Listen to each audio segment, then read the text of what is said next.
السلام عليكم ورحمة الله وبركاته.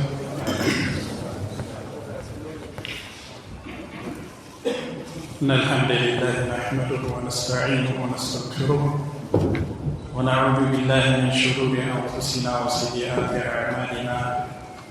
من يهده الله فلا مضل له ومن يضلل فلا هادي له. وأشهد أن لا إله إلا الله وحده لا شريك له وأشهد أن محمدا عبده ورسوله صلى الله وسلم عليه وعلى آله وصحبه ومن تبعهم بإحسان إلى يوم الدين. أما بعد.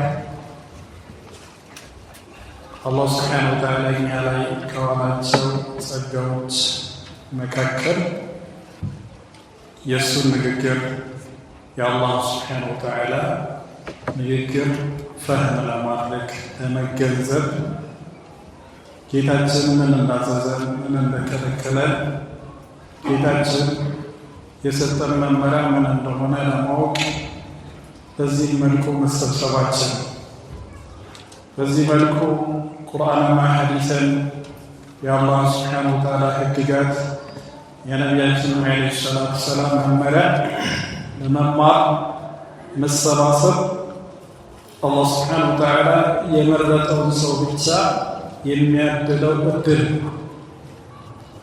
ሌሎች ልክ እናንተ የአላህ ስብሓን ወተዓላ ንግግር ለመማር እንደተሰባሰባችሁት ሌሎች ደግሞ አልባሌ ነገሮችን ለመመልከት፣ ለማድመጥ፣ ለማውራት፣ ለመስራት በተለያየ ሁኔታ ላይ ያሉበት ሁኔታ አለ። አንዳንዱ ሐራምን እየሰራ፣ አንዳንዱ ሐራምን እየሰማ፣ አንዳንዱ ሐራምን እየተናገረ የተለያየ መጥፎ ነገር የተጠመደበት ሁኔታ አለ። አላህ ስብሓነሁ ወተዓላ ግን እናንተን አድሏችሁ በአላህ ስብሓነሁ ወተዓላ ቤት ውስጥ የአላህ ስብሓነሁ ወተዓላ ንግግር ቁርአንን ለመማማር ተሰባስባችኋል ነው። ነቢያችን ሙሐመድ ዓለይሂ ሰላቱ ወሰላም መጅተመዐ ቀውሙን ፊ በይቲን ሚን ቡዩቲላህ የትሉነ ኪታበላህ ወየተዳረሱነ በይነሁም ኢላ ነዘለት ዓለይሂሙ ሰኪና ወገሸየትሁሙ ረሕማ ወሐፈትሁሙ ልመላኢካ ወዘከረሁሙ ላሁ ፊመን ዒንደህ ይላል። ሰዎች የአላህ ስብሓነሁ ወተዓላ ቁርአን ለመማማር የአላህ ስብሓነሁ ወተዓላ ቤት ውስጥ ሲሰባሰቡ ቁርአንን ለመቅራት ቁርአንን ተፍሲሩን ለማወቅ የአላህ ስብሓነሁ ወተዓላ ፍላጎት ለመገንዘብ የአላህ ቤት ውስጥ ሲሰባሰቡ ስክነት ከአላህ ስብሓነሁ ወተዓላ የሆነ እርጋታ እነሱ ላይ ይወርድባቸዋል። ነቢያችን ዓለይሂ ሰላቱ ወሰላም የእሱ እዝነት እነሱ ላይ ይሰፍናል። መላእክቶችን ደግሞ ጢም ብለው ያጅቧቸዋል። አላህ ስብሓነሁ ወተዓላ ደግሞ እሱ ዘንድ ካሉ ታላላቅ ፍጡራን ጋር ያወሳቸዋል። አያችሁ፣ እነዚህ ማሮች በዚህ መልኩ የተሰባሰቡት ቁርአንን ሊማማሩ እኔ ያልኳቸውን ለመገንዘብ እኔ ያዘዝኳቸውን ለማወቅና ለመተግበር ጓጉቶ ነው በዚህ መልኩ የተሰባሰቡት ብሎ አላህ ስብሓነሁ ወተዓላ ያወድሳቸዋል። መላእክቶች ዘንድ የትልቅ ዕድል ነው። በዚህ መልኩ ሁልጊዜ አላህ ስብሓነሁ ወተዓላ ስናወሳ አላህ ስብሓነሁ ወተዓላ ደግሞ እኛን በተሻለ መልኩ ያወሳል። የእኛ አላህ ስብሓነሁ ወተዓላ ማውሳት እሱን መለከት ሳይሆን ትልቁ ቁም ነገር አላህ ስብሓነሁ ወተዓላ እኛን ማውሳቱ። አላህ ስብሓነሁ ወተዓላ እኛን በስማችን እያንዳንዳችንን እየጠራ መላእክቶች ዘንድ ያወድሰናል። የትልቅ ዕድል አላህ ስብሓነሁ ወተዓላ እሱን በማውሳታችን ተጠቅሞ አለ። እሱም ባናውሳውና ብንረሳው እሱም ብንተወው ስለሚጎዳም አይደለም። ነገር ግን ቸር ስለሆነ አላህ ስብሓነሁ ወተዓላ ባሮቹን ማስደሰት ስለሚወድ መለገስ ስለሚወድ እንጂ በእኛ መልካም ስራ አላህ ሱብሓነሁ ወተዓላ አንዳች ነገር አይጠቀመን፣ በእኛ ክፉ ስራ ደግሞ አላህ ሱብሓነሁ ወተዓላ ቅንጣት አይጎዳም። ጥቅሙም ለእኛ ጉዳቱም በእኛው ላይ ነው ማለት ነው። ይህም ሆኖ አላህ ሱብሓነሁ ወተዓላ ሀብታም የተብቃቃ ከማንም ምንም የማይፈልግ ሆኖ ባሮችን ግን በተለያየ መልካም ዕድል በብዙ አጅር በጀነት በሪዝቅ በተለያዩ ነገሮች ያድላቸዋል ባሮችን ማለት ነው። ስለዚህ በአላህ ሱብሓነሁ ወተዓላ ስለታደልን አላህ ሱብሓነሁ ወተዓላ እጅግ በጣም ልናመሰግነው ይገባል። ወከዛሊከ በእንዲህ አይነቱ መጅሊስ ቁርአንና ሐዲስን ለመማማር የአላህ ሱብሓነሁ ወተዓላ የነቢዩ ሰለላሁ ዐለይሂ ወሰለም አስተምህሮትና ሕግጋት ለማወቅ ሁልጊዜ በእንዲህ አይነት መጅሊስ ላይ መጽናት ይኖርብናል። አለመሰልቸትና መታገል ይጠበቅብናል። በተለይ ከመግሪብ እስከ ዒሻ ድረስ ያለው ሰዓት እጅግ በጣም አጭር ነው። ትንሽ ቁም ነገር የምንማርበት አጭር ሰዓት። ይህንን ሰዓት ከመስጊድ ውጭ በምንም ልናሳልፈው እንችል። ከመግሪብ ወደ ውጭ ወጥተን ከመግሪብ በኋላ ማለት ነው ምንም አይነት ሐጃ ሳንፈጽም ነው ዒሻ የሚደርሰው። ቤትም ገብተን ይሆን ካፌም የተለያየ ቦታ ላይ ሄደን ማለት ነው ወጥተን ልንጠቀመም ላንጠቀመም ወንጀልንም ልንገበይ እንችላለን። ዞሮ ዞሮ ከመግሪብ እስከ ዒሻ ከመስጊድ ስንወጣ በጣም አጭር ነው የሚሆነው። መስጊድ ውስጥ ቁጭ ብለን ግን አላህን ስንዘክር አላህን ሱብሓነሁ ወተዓላ ስናወሳ ስናወድስ ቁርአንና ሐዲስን ስንማማር ልባችን ይረጥባል፣ ውስጣችን ይሰክናል፣ ሪዝቃችን ይሰፋል፣ በረካችን የአላህ ሱብሓነሁ ወተዓላ በረከት እኛ ላይ ይርከፈከፋል። አላህ ሱብሓነሁ ወተዓላ በረከቱን ያርከፈክፍብናል፣ ውስጣችን ሰላም ይሆናል። እንዲሁም ደግሞ የአኺራችንን ቤት እንገነባለን። ወሳኝ የአኺራ ቤት የሚገነባው በእንዲህ አይነት መጅሊስ ነው። መስጂድ ውስጥ በመቀመጥ አላህን በማውሳት ቁርአንና ሐዲስን በመማር የተማርነውን ደግሞ ተግባራዊ በማድረግ ነው ማለት ነው። ስለዚህ ባረከላሁ ፊኩም በዚህ መልኩ ይህንን የዒልም መድረክ ቁርአንና ሐዲስን የምንማማርበትን መድረክ ሁልጊዜ ልንከባከበውና ልንጸና ይገባል ማለት ነው። በዚህ መጅሊስ ኢንሻአላሁ ተዓላ ዘወትር ጁምዓ ከመግሪብ እስከ ዒሻ ማለት ነው የምንማማረው የተፍሲር የአላህ ሱብሓነሁ ወተዓላ ንግግር የቁርአን ማብራሪያ ሲሆን ይህንን የቁርአን ማብራሪያ ተፍሲር የምንጀምረው ከሱረት አነበ ወይም ጁዝኡ አማን ጁዝ የመጨረሻውን 30ኛውን ጁዝ ከአማ ጀምረን እስከ ሱረቱ ናስ ኢንሻአላሁ ተዓላ። ይህንን የምናደርግበት ምክንያት አንደኛ በአጫጭር ሱራዎች መጀመር ረጃጅሞችን ወደፊት ለመቀጠል ስለሚያበረታታ ስለሚያነሽጥ። ነቢያችንም ዓለይሂ ሰላቱ ወሰላም ሰላተል ሌይል ሲሰግዱ ረጅም ሰላት ነው የሚሰግዱት። ነገር ግን ሲጀምሩ የመጀመሪያውን 2 ረካ አጠር አድርገው መጀመር ሱና ነው። የመጀመሪያውን አጠር አድርገው መጀመር ያነሽጣል። ሌላው ረጅም ሰላት በነሻጣ ለመቀጠል ያበረታታል። ወከዛሊከ ቁርአን ተፍሲር ስንማር ከጁዝኡ አማ መጀመራችን ወደፊት ኢንሻአላሁ ተዓላ ሁሉንም የቁርአን ሱራዎች ለመማማር እንሞክራለን። ለዛ የሚያነሽጥ ጅማሬ ይሆናል ማለት ነው።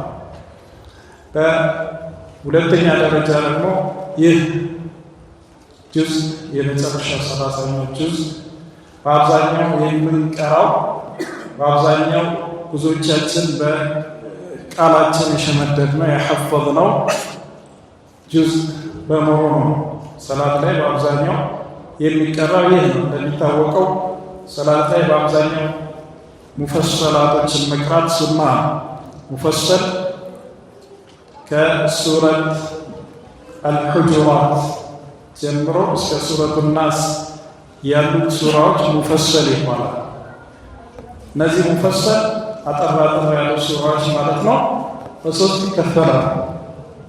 አንደኛ ጢዋሉል ሙፈሰል ረጃጅም ሙፈሰሎች የሚባሉ ሲሆን እነሱም ከሑጁራት ከሱረቱል ሑጁራት ጀምሮ እስከ አማ ድረስ ያሉ ናቸው። እነዚህ ረጃጅም ሙፈሰሎች በአብዛኛው የሱብሕ ሰላት ላይ መቅራት ሱና። ሁለተኛው ደግሞ ከአማ ጀምሮ እስከ ወዱሓ ድረስ ያሉ ሱራዎች እነዚህ አውሳጥ አልሙፈሰል ይባላል፣ መካከለኛ ሙፈሰሎች ይባላል። እነዚህ ሙፈሰሎች በአብዛኛው የዒሻ ሰላት ላይ እንዲሁም የዙህርና የዐስር ሰላቶች ላይ መቅራት የተወደደ ነው። ሶስተኛው ክፍል ደግሞ ቂሳሩል ሙፈሰል አጫጭር ሙፈሰላት የሚባሉ ናቸው። እነሱም ደግሞ ከወዱሓ ሱረቱ ናስ ያሉ ናቸው። እነዚህ በአብዛኛው መግሪብ ላይ መቅራት ሱና። ስለዚህ ከአማ ጀምሮ እስከ ሱረቱ ናስ አብዛኛው መግሪብና ዒሻ ላይ የሚቀሩ ዙህርና ዐስር ላይ የሚቀሩ ብዙዎቻችን የምናሐፍዛቸው ሱራዎች በመሆናቸው እነዚህ ሱራዎች ማዕናቸውን ተፍሲራቸውን በትንሹም ቢሆን መገንዘብ እጅግ በጣም አስፈላጊ ነው የሚሆነው ማለት ነው። ምክንያቱም ቁርአንን ትርጉሙን አውቀን ስናነበውና ትርጉሙን ሳናውቅ ስናነብ እጅግ በጣም ይለያያል። ትርጉሙን ስናውቅ ጌታችን ምን እንደሚለን እያስተዋለን ነው የምንቀራው። ጌታችን ሲያዘን ሲከለክለን መመሪያ ሲሰጠን እየተገነዘብን ነው የምናነበው። እዛም ነው ተጠቃሚ የምንሆነው።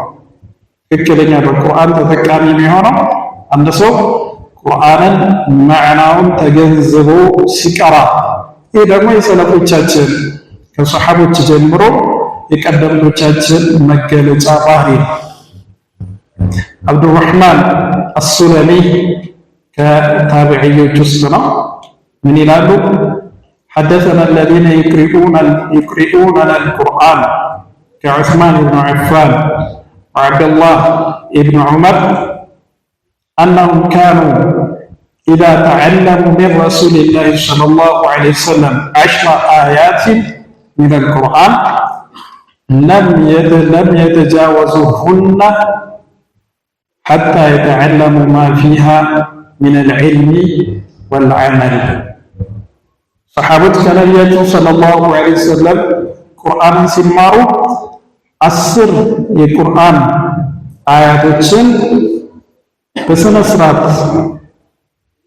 ውስጣቸው ያለውን መልእክት ትርጉሙን የአላህ ሱብሓነሁ ወተዓላ ፍላጎት በእነዚህ ንግግሮቹ ላይ ጌታችን ምን እንደፈለገ በስነ ስርዓት ተገንዝበው አተገባበሩንም ተምረው ካልሆነ በስተቀር ወደ ሌሎች 10 አያቶች አይሸጋገሩም ነበር። በዚህ መልኩ ነበር የሚቀሩት። 10 አያቶችን ይቀራሉ፣ ትርጉማቸውን ያውቃሉ፣ እንዴት ተግባራዊ እንደሚደረግ ይማራሉ፣ ይተገብሯቸዋል። ከዛ ወደ ሌሎች 10 አያቶች ይሄዳሉ። በዚህ መልኩ ነበር ቁርአን ይቀሩት ማለት ነው። ይህ የሰለፎች የቁርአን አስተምሮ ወይም የቁርአን ቂርአት አካሄድ ነው። ብዙዎቻችን ግን ከሰለፎች ባህሪ ከነሱ ሱና የራቅን በመሆናችን ከቁርአን ያለን ድርሻ ለብዱን ቃላቱን ማንበብ ብቻ። ብዙዎቻችን ቁርአን መቅራት ሲባል ራሱ ለብዱን ብቻ ቃላቱን ብቻ ማንበብ ነው የሚመስለን ማለት ነው። ማዕን ጀማሪ ሰው ቁርአንን ሲጀምር በአንድ ጊዜ ተፍሲሩን ይቅራ አይባልም፣ ትርጉሙን ይገንዘብ አይባልም። መጀመሪያ ፊደላትን ያነባል። የፊደላት ድምፆችን የፊደላት መውጫ ቦታዎችን መኻሪጅ አልሑሩፍ የሚባሉትን ከዛሊከ ፊደላት ባህሪያት የሚባሉ ሲፋት አልሑሩፍ የሚባሉ አሉ። እነዚህን ይማራል። ተጅዊድ ይማራል። ሒፍዝ በቃሉ መሸለድ ይማራል። ከዛ ደግሞ ተፍሲርን ይማራል በሂደት ማለት ነው። ነገር ግን ጅማሬ ላይ ቁርአንን እንደቀራ ነው ለብዙ ብቻ እንደቀራ ነው እስከ መጨረሻ የህይወታችን ፍጻሜ ከለብዙ ውጪ ሳንሸጋገር መቅረት የለብንም። ጽሐራለም ከቁርአን ድርሻ ሊኖረን ይገባል። ጌታችን ምን አዘዘን? ምን ከለከለ? ስለምንድን ነው የሚናገረው? ምን አይነት አመራር ነው የሚሰጠን? ይህንን ማወቅ አለብን። የተፈጠርነው ለዚህ ነው። አላህ ሱብሓነሁ ወተዓላ ወማ ኸለቅቱል ጂነ ወልኢንሰ ኢላ ሊያዕቡዱን ማ ኡሪዱ ሚንሁም ሚን ሪዝቅ ወማ ኡሪዱ አን ዩጥዒሙን ኢነላሃ ሁወ ረዛቁ ዙል ቁወቲል መቲን። አጋንንቶችንም ሆነ ሰዎችን እኔ ሊገዙ እንጂ ለሌላ ዓላማ አልፈጠርኩም ይላል። ሰዎች የተፈጠሩት አላህን ሊገዙ፣ ጅኖች የተፈጠሩት አላህን ሊያመልኩ ነው። ከዚህ ይቻላል። ይህ የተፈጠራችሁበት ዋና ዓላማ ሲሆን፣ ነገር ግን ይህንን ዘንግታችሁ እኔ ዋስትና ለገባሁላችሁ ለሪዝቅ መጣጣር፣ ሪዝቅን ፍለጋ መጣጣር ከዒባዳ ሊያዘናጋችሁ አይገባም እያለ ወማ ኸለቅቱል ጂነ ወልኢንሰ ኢላ ሊያዕቡዱን፣ አጋንንትንም ሰዎችንም የፈጠርኩት እኔን ሊያመልኩ ብቻ ነው። ማ ኡሪዱ ሚንሁም ሚን ሪዝቅ፣ ከነሱ እኔ ሲሳይን አልፈልግም። ያኒ ራሳቸውን ሊመግቡ ራሳቸውን ሊረዝቁ ከሰዎች አልፈልግም። ወማ ኡሪዱ አን ዩጥዒሙን፣ እኔንም ሊመግቡኝ አልፈልግም። እኔ መመገብ አይደለሁም። አላህ ሱብሓነሁ ወተዓላ ዩጥዒሙ ወላ ዩጥዓም፣ ሚመግብ እንጂ ሚመገብ አይደለም። ከሰዎች ሚፈልግ አይደለም። ሰዎችን ደግሞ ራሳቸውን የመመገብ ራሳቸውን የመረዘቅ አቅም የላቸውም። ወማ ሚን ዳበቲን ኢላ ዐለላሂ ሪዝቁሃ ይላል አላህ ሱብሓነሁ ወተዓላ። የትኛውም ምድር ላይ ተንቀሳቃሽ ፍጡር ሪዝቁ ሲሳዩ አላህ ላይ ነው። አላህ ነው ሁሉንም የሚረዝቅ። ያንዳንዳችን ከመፈጠራችን በፊት ሪዝቃችን ተጽፎ ምን ያህል ከዚህ ዱንያ እንደምንጠቀም ተወስኖልን ነው የወጣነው ወደዚህ ምድር ማለት ነው። ስለዚህ ለተወሰነው ላለቀለት ነገር ስትለፉ ስትጣጣሩ ዋና የተፈጠራችሁበትን ዓላማ እንዳትዘነጉ። እኔ እኮ የፈጠርኳችሁ እኔን ልታመልኩ እንጂ ስለ ሲሳያችሁ ብቻ ልጆቼን ልረዝቅ፣ ወደፊት ህይወቴን በምን መልኩ ላስተካከል እያላችሁ ብቻ በዚህ ብቻ ተጠምዳችሁ አኸራ ልትዘነጉ አይደለም። ናም ሐላል መስራት ህይወትን ለማሻሻል የቤተሰብን ህይወት ለማሻሻል በሐላል ስራ ላይ መልፋት ራሱ ዒባዳ ነው። ነገር ግን ይህ አላህ ሱብሓነሁ ወተዓላ የጻፈውና ያበቃለት ጉዳይ ነው። አዲስ የምንፈጥረው የምንጨምረው ምንም ነገር የለም። ስለዚህ አላህ ሱብሓነሁ ወተዓላ ማምለክ፣ እሱን መገዛት የተፈጠርንለት ዋና ዓላማ። ታዲያ ጌታችንን በአግባቡ ልናመልክ የምንችለው ለተፈጠርንለት ዓላማ ለዒባዳ ቀጥ ብለን ልንቆም የምንችለው እንዴት ነው ከተባለ ቁርአንን በመማርና ሐዲስን በመማር ብቻ። ቁርአንን መማር ደግሞ የቁርአንን አነባብ ማንበብ መማር ብቻ አይደለም። ተጅዊድን ማስተካከል፣ ቁርአንን ማሐፈዝ ብቻ አይደለም። ከዚህ ካልዘለለን ቁርአንን ቃሪዎች አንባል። ቁራዎች የሚባሉት እኮ ከሰሃቦች ውስጥ ቁራዎች የሚባሉ ነበር። ቁራዎች ማለት ቁርአንን ተማሪዎች ማለት እንጂ ቁርአንን በቃላቸው የሸመደዱ ብቻ ማለት አይደለም። የቁርአንን መልእክት የሚረዱ የሚገነዘቡ። መልእክቱን ካልተገነዘብን ቁርአንን ቀራን አይባልም። ነገር ግን መልእክቱን ለመገንዘብ ተፍሲሩን ለማወቅ ንያ በውስጣችን ኖሮ ከሕፍዝ ከተጅዊድ መጀመሪያ ሕሩፎችን ከማስተካከል መጀመራችን ይህ ትክክለኛ አጀማመር፣ ይህ ትክክለኛ ነገር። ግን ብዙዎችን ቁርአንን ለፍዙን ብቻ ቃሉን ብቻ በመማር ላይ ብቻ የተገደበ መሆን በፍጹም የለበት። አላህ ሱብሓነሁ ወተዓላ እኮ እኛን ሊመራን የእሱን ንግግር ወደኛ ያወረደው፣ የእሱን ንግግር ደግሞ እኛ እንድንገነዘበው እንድንረዳው ምን አድርጎታል? አላህ ገር አድርጎታል። ምን አለ አላህ? ወለቀድ የሰርና አልቁርአነ ሊዚክር ፈሀል ሚን ሙደኪር። ወለቀድ የሰርና አልቁርአን ቁርአንን ገር አደረግነው ለዚክር ለመገሰጽ ገር አደረግነው። ሰዎች ሊገሰጹበት ራሳቸውን ሊያዩበት ቁርአን ምን እንደሚል ሊያውቁ ሊገነዘቡ ሊተገብሩት አላህ ሱብሓነሁ ወተዓላ ገር አደረገው። ወለቀድ የሰርና አልቁርአነ ሊዚክር ፈሀል ሚን ሙደኪር ከእናንተ ውስጥ ተገሳጭ የለም እንዴ? የሚገሰጽ በቁርአን የሚጠቀም ከእናንተ ውስጥ የለም እንዴ እያለ ነው አላህ ሱብሓነሁ ወተዓላ ጥሪ እያደረገልን። በዚህ ቁርአን መልእክቱን መገንዘብ አላህ ሱብሓነሁ ወተዓላ ገር አድርጎታል። እንዲሁም ሰለፎች ምን ይላሉ? ቁርአንን ለመገንዘብ አላህ ሱብሓነሁ ወተዓላ ገር ባያደርገው ኖሮ በፍጹም የእሱን ንግግር ሰዎች ሊረዱት ሊገነዘቡት አይችሉም። ምክንያቱም የአላህ ሱብሓነሁ ወተዓላ እውቀት እኮ ነው ቁርአን፣ የአላህ ሱብሓነሁ ወተዓላ ንግግር እኮ ነው። የእሱን እውቀት የእሱን ንግግር እንዴት ነው በደካማ የሰው ልጅ አእምሮ መገንዘብ ይቻላል? አላህ ሱብሓነሁ ወተዓላ እውቀቱ እጅግ በጣም የመጠቀ እውቀቱ እጅግ በጣም የሰፋ ለእውቀቱ ጅማሬ መጨረሻ የሌለው መርሳት መሳሳት የሚባል የሌለው ጌታ የሰው ልጆች እውቀት ደግሞ እጅግ በጣም ውስን ነው። ወማ ኡቲቱ ሚነል ዒልሚ ኢላ ቀሊለን ከእውቀት እኮ እጅግ በጣም ውስን እንጂ አልተሰጣችሁም። ኸዲርና ሙሳ በጀልባ ላይ ሲሄዱ እዛ ጀልባ ጫፍ ላይ አንድ ወፍ ታርፍና ከባህሩ የተወሰነ ውሃ ጠጥታ ተበራለች። ኸዲር ምን አሉ ለሙሳ እቺ ወፍ አሁን ከዚህ ባህር ምን ያህል የጠጣች ይመስላል? ከባህር ወፍ ምን ያህል ተጠጣለች? ከባህር አይደለም ከትንሽዬ ወንዝ ከዛም አይደለም ከትንሽዬ በበርሜል ውስጥ ያለ ውሃ ምን ያህል ተጠጣለች? እጅግ በጣም ኢምንት አይደለም በጣም ኢምንት ነው እንጂ ብሎ ሲነግረው ምን አለው?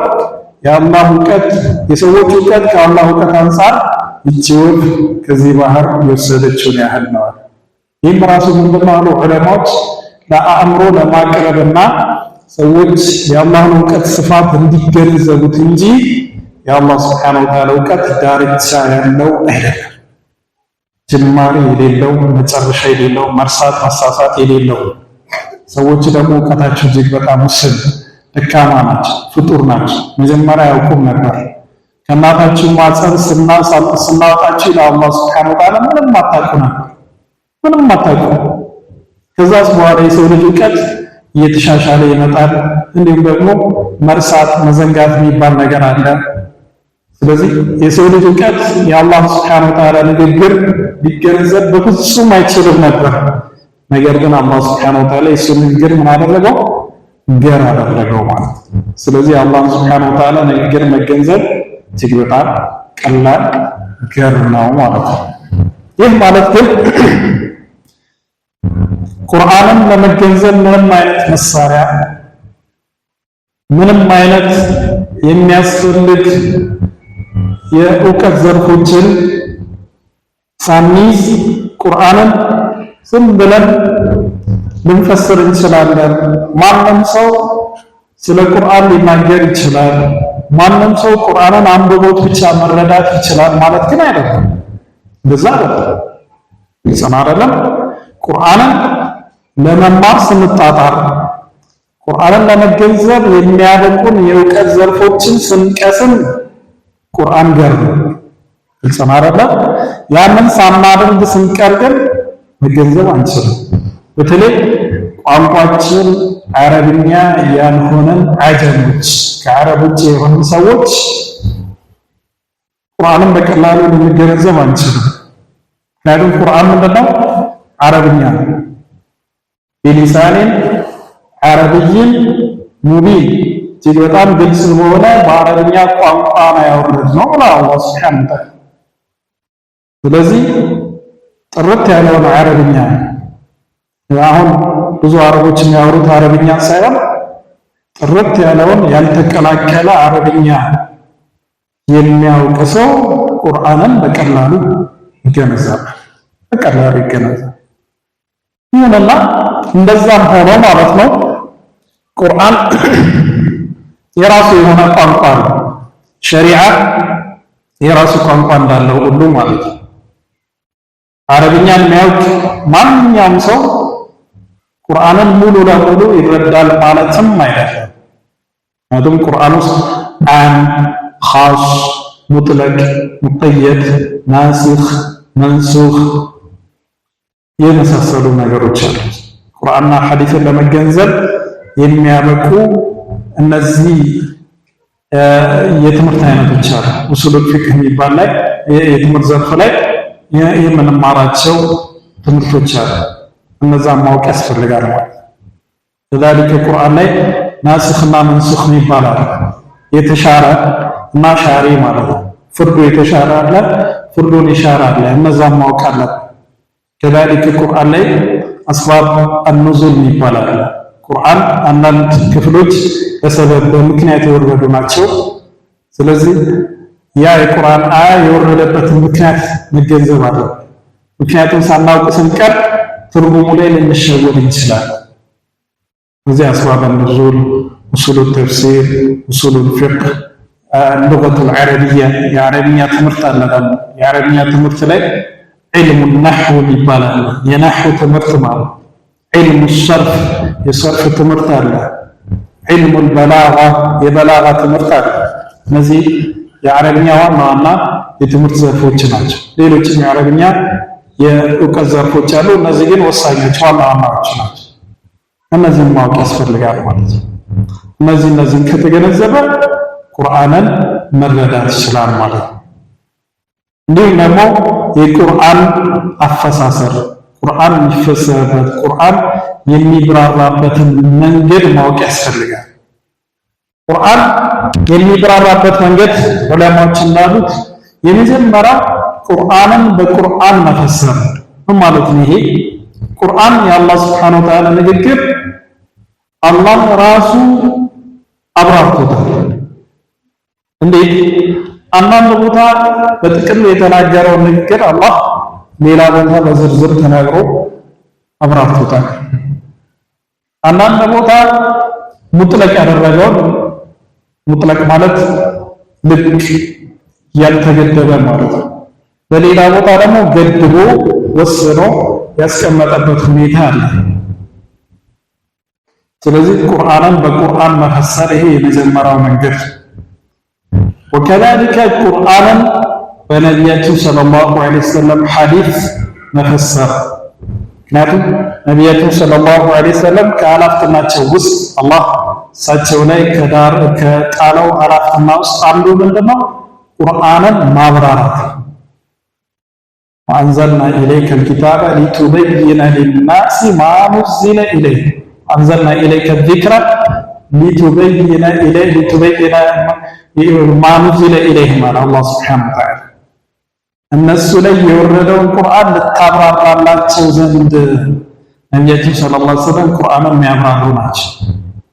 ስለዚህ የእሳቸውን ሐዲስ ማወቅ፣ የእሳቸውን ሲራ ማወቅ ቁርአንን ለመገንዘብ አስፈላጊ ነው። ወከዛሊከ ቁርአንን በሰለፎች ተፍሲር፣ ሰለፎች ሲባሉ ሰሓቦች እንዲሁም ደግሞ ታቢዕዮች ቀደምቶች ማለት ነው። ቁርአን ተፍሲር ለምሳሌ ተፍሲር ኢብኑ ከሲር፣ ይህ ተፍሲር ኢብኑ ከሲር በነገራችን ላይ እጅግ በጣም ወሳኝና ቁርአንን ለመገንዘብ አስፈላጊ የሆነ ኪታብ ነው።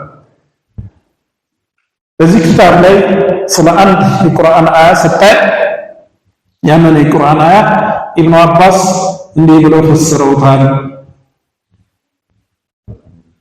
አሊ ኢብኑ አቢ ጣሊብ እንዲህ ብለው አብራርተውታል ብሎ ከሰሓቦች ወይም ከታቢዕዮች ቀታዳ እንዲህ ብለዋል፣ ኢክሪማ እንዲህ ብለዋል ብሎ ይነግርሃል። ከዚህ የነሱን ተፍሲር የነሱን ማብራሪያ መያዝ ማለት ነው። ይህን የቁርአን መፈሰሪያ መንገድ። ወከዛሊከ ቁርአንን በአረብኛ በሚያስፈርደው የአረብኛ ቋንቋ አረፍተ ነገር በሚሰጠው መልእክት መፈሰር። ቁርአን በአረብኛ ስለሆነ የወረደው ማለት ነው። በእነዚህ መንገዶች ነው ቁርአን መፈሰር ጽናራለ። ስለዚህ የቁርአን አንድ ሰው በቁርአን ሳይፈስረው ወይም በሐዲስ ሳይፈስረው ወይም በሰለፎች ተፍሲር ሳይፈስር ወይ ደግሞ አረብኛ በሚያስገድደው ቋንቋዊ ተፍሲር ሳይፈስረው ከዚህ ውጪ በሆነ መንገድ ከፈሰረ ያ ተፍሲር ስህተት ጸናረ ያ ተፍሲር ምንድነው የሚሆነው? ስህተት ጥመት። ለምሳሌ አንድ ሰው አርረሕማኑ ዐለል ዐርሽ ኢስተዋ የሚለውን የቁርአን አያ ኢስተዋ ማለት ኢስተውላ ነው ብሎ ቢፈስር ኢስተውላ የሚለውን ተፍሲር ኬታ መጣህ ይባላል። ኢስተዋ የሚለውን የቁርአን አያ አላህ ሱብሓነሁ ወተዓላ በሌላ አያ ኢስተውላ ብሎ ፈስሮታል። የመጀመሪያ ጥያቄ አልፈሰረውም። እሺ ነቢያችን ሰለላሁ ዐለይሂ ወሰለም ኢስተውላ ብለው ፈስሮታል? አልፈሰሩትም።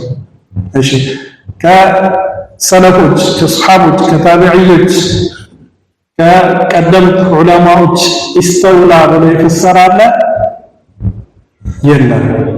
እሺ ትክክለኛ የአረብኛ ቋንቋ ኢስተዋ ዐላ የሚለውን የአላህ ንግግር ኢስተውላ ብለን እንድንፈስር ያስችለናል? አያስችለንም። ስለዚህ ኢስተውላ የሚለው ተፍሲር ምንድነው? ጥመት ነው። ለቁርአን ተፍሲር አይሆንም። ምክንያቱም መሰረት የለውም፣ ምንጭ የለውም። ይጸናረደ ውድቅ ነው ማለት ከውድቅነቱም አልፎ ቢድዓ ጥመት። ስለዚህ አላህ ሱብሓነሁ ወተዓላ ንግግር አንድ ሰው በዘፈቀደ መመሪያን ሳይከተል የቁርአን መፈሰሪያ ስልቶችን ሳይጠቀም በራሱ ጊዜ ከፈሰረ ያ ተፍሲር ምን ይሆናል? ውድቅ ይሆናል ማለት ነው። ይሁንና ከቁርአን አንዳንድ የቁርአን አያቶች ማንኛውም ሰው አንብቦ ብቻ የሚረዳቸው አለ። ማንኛውም ሰው ነው። ቀላል አቂሙ ሰላህ ምን ማለት ነው? ሰላትን ቀጥ አድርጋችሁ ስገዱ። ወአቱ ዘካ ስጡ። ወሊላሂ ዐለ ናሲ ሐጁል በይቲ መን ኢስተጣዐ ኢለይሂ ሰቢላ። በአላህ ሱብሓነሁ ወተዓላ ሰዎች ላይ ግዴታ ሐጅን መፈጸም አለባቸው። ግልጽ ነው። እዚህ አይነት ግልጽ የሆኑ መልእክቶች አሉ። ኩሉ ወሽረቡ ወላ ትስሪፉ፣ ተመገቡ፣ ጠጡ፣ ኢስራፍ ግን አታደርጉ፣ አታባክኑ። እንደዚህ አይነት ግልጽ የሆኑ ንግግሮች አሉ። አንዳንዶች ደግሞ ዑለማዎች ብቻ የሚያውቋቸው ኡሱሉል ፊቅህን የሚገነዘቡ የአረብኛ እውቀታቸው የመጠቀ ብቻ የሚገነዘቧቸው የቁርአን ንግግሮች አሉ። አንዳንዶች ደግሞ ጭራሽኑ ተፍሲራቸውን ማናቃቸው አላህ ብቻ የሚያውቃቸው አለ። ይሄ በአብዛኛው ፊደላቶች ናቸው። ቁርአን ላይ ያሉ ፊደላቶች ለምሳሌ አሊፍ ላም ሚም ምን ማለት ነው? አላህ ብቻ ነው የሚያውቀው ምን ማለት ነው። እነዚህ ፊደላት ናቸው። እኛ ዘንድ ፊደላት ትርጉም የላቸውም። አሊፍ ትርጉም የለውም፣ ላም ትርጉም የለውም፣ ሚም ትርጉም የለውም። መልእክት ግን አለው፣ የሚሰጠው ጥቆማ አለ። ሷድ፣ ያሲን፣ ሐሚም፣ አሊፍ ላም ሚም ራ፣ አሊፍ ላም ሚም ሷድ እነዚህን አላህ ብቻ ነው የሚያውቃቸው፣ ማንም አያውቃቸው። ይሰማራል። ስለዚህ ከቁርአን ውስጥ ሁሉም ሰው የሚገነዘባቸው አሉ። አረብኛን በደንብ የሚያውቁ ሰው የሚገነዘባቸው አሉ። ዑለማዎች ብቻ የሚያውቋቸው አሉ። አላህ ሱብሓነሁ ወተዓላ ብቻ የሚያውቀው አለ ማለት ነው። ይሰማራል። እንግዲህ ቁርአን ስንቀራ ከላይ ጀምረን ስናይ እነዚህ ያላሉ ይገጥሙናል ኢንሻአላህ ተዓላ። በዑለማዎች መካከል ደግሞ የቁርአን አፈሳሰር ላይ ማለት ነው አንዱ የሚያውቀው ሌላው ማያውቀው አለ። ቁርአን ላይ አሁን እንዳልኳችሁ ከፊደላት ውጭ አሊፍ ላም ሚም ሷድ ሐሚም ያሲን የመሳሰሉ ከዛ ውጭ አረፍተ ነገር የሆኑ ንግግሮችን ማንም አንድም ዓሊም ሊያውቀው አይችልም የሚባል ምንም የለም ቁርአን ላይ። ሰማረና አንድም ዓሊም ይሄንን ንግግር የቁርአን ንግግር ሊያውቀውና ሊገነዘበው አይችልም የሚባል የለም። ለምን? ምክንያቱም ቁርአን የወረደው ሰዎች እንዲገነዘቡት እንዲረዱትና እንዲተገብሩት። ይሁንና አንዳንድ ዑለማዎች ያውቁታል፣ ሌላው ደግሞ ሌሎች ዑለማዎች ያውቁታል፣ ይጋሩበታል ማለት ነው።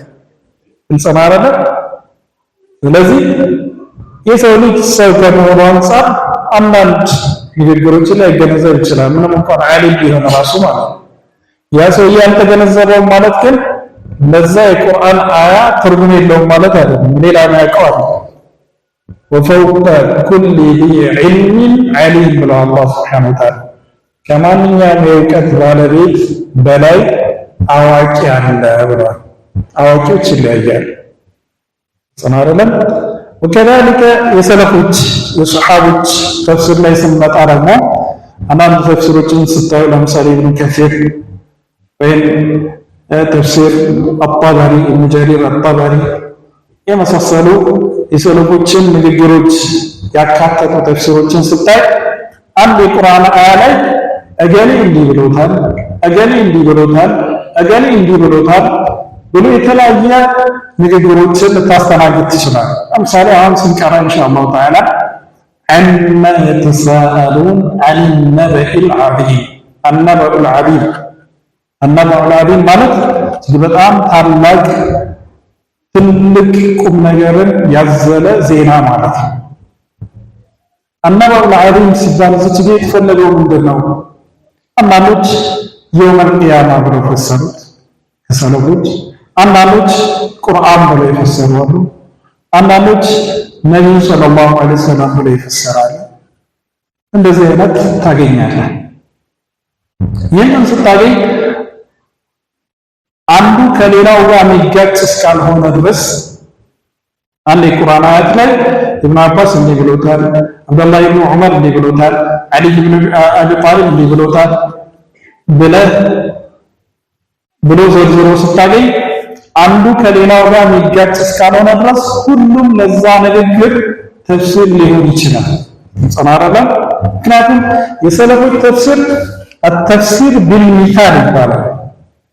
التفسير بالمثال ማለት ያ የቁርአን አያ ከሚያካትተው ውስጥ የተወሰነውን መጥቀስ ማለት ነው። አቡ ሁረይራ የተወሰነውን ጠቅሷል፣ ዑመር ኢብኑ ኸጣብ የተወሰነውን ጠቅሷል፣ ኢብኑ አባስ የተወሰነውን ጠቅሷል። ሁሉም ግን እዛ አያት ላይ ሊካተቱ ይችላሉ ማለት ነው። ሁሉም እዛ ውስጥ ሊካተቱ ይችላሉ። ስለዚህ ያስኬዳል። ሁሉም ንግግር አንዱ ከሌላው ጋር የሚጋጭ እስካልሆነ ድረስ ሁሉም ንግግር ይሆናል። ስለዚህ የሰለፎችን ንግግር አንድ አያ ላይ የተለያየ ንግግር ስታይ ልትደናገር አይገባም። አንዱ ከሌላው ጋር የሚጋጭ እስካልሆነ ድረስ ሁሉም እዛ ውስጥ ሊካተት ይችላል ማለት ነው።